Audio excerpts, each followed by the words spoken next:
Bon, mais tu viens ou quoi? Ça fait une demi-heure que je t'attends. Je peux pas, Lias. Quoi? Pourquoi tu peux pas? Please Love Me Forever.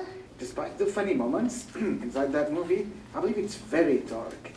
Because it is, yeah, I mean, it's made in a funny way, but the story behind it is really dark.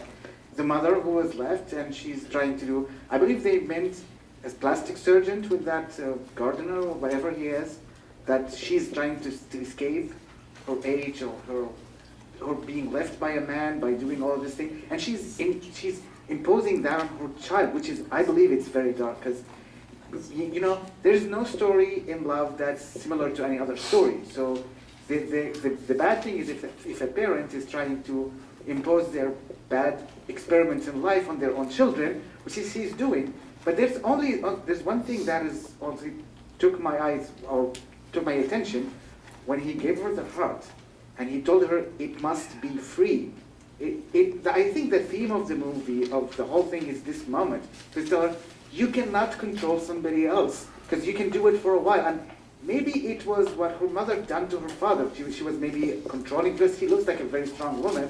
She was trying to control, and that's what made him leave. I'm not, judge here or saying that he has the right to live, but I'm saying maybe this is him saying that don't do the mistake of your parents by either judging them or doing this thing of controlling, because love is about being free, not about, controlling somebody else. I believe that was the idea. What I saw in this movie was a story about unrequited love, and I think many of us might have an experience where, you're infatuated with someone, but it's not requited.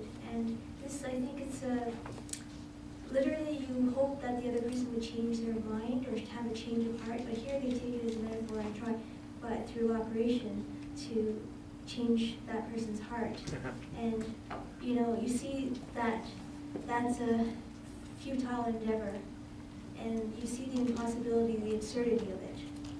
And what the other gentleman said, it's not under your control. That was a really good acting for her age. She gave off a vibe that was like very psychotic, that's what it was supposed to be, right? And that was well done. And the mother was well done as well, stroking the dead cat, making us believe, motion for the cat before realizing that it's, not alive. Love the cinematography in this. Their use of colors, just the lighting. At some point when she's doing the operation, the blue lighting and how it made her skin have little tinges of pink that just popped up. It was absolutely beautiful. And another thing that I actually really loved, being French, I actually really loved the dialogue. It was really well done.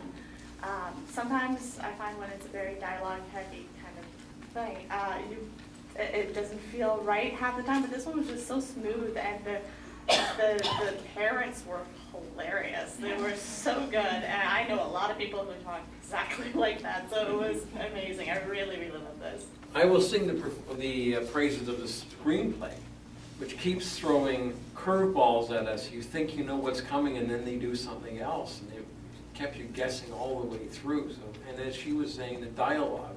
So that's very much on the screenwriter that created this wonderful script.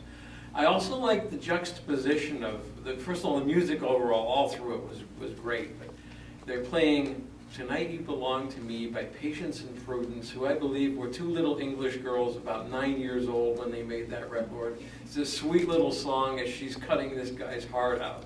That's totally a juxtaposition of what we see and what we hear, and it really worked well.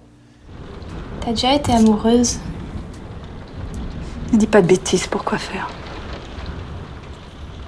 Ben, je sais pas, moi. I thought it was a really cool touch that in the end you can see that the scar is actually in the shape of her name, and the parents just instantly know what she's done to the son. So one thing that I thought was really interesting and gave me a bit of a moral quandary is that obviously you really don't like the mom, as fascinating and rich and deep as a character as she is, because she's, keeping her daughter in, and when she's finally lets her daughter learn something the hard way, throwing her into the pool in the deep end, it's all to get the kid back. And there was this moment where I was like, is this actually like a good strategy? like, oh, okay, I'll give you exactly what you want. Be careful what you wish for. And I had this moment where I was like, maybe oh no, she's not a good parent.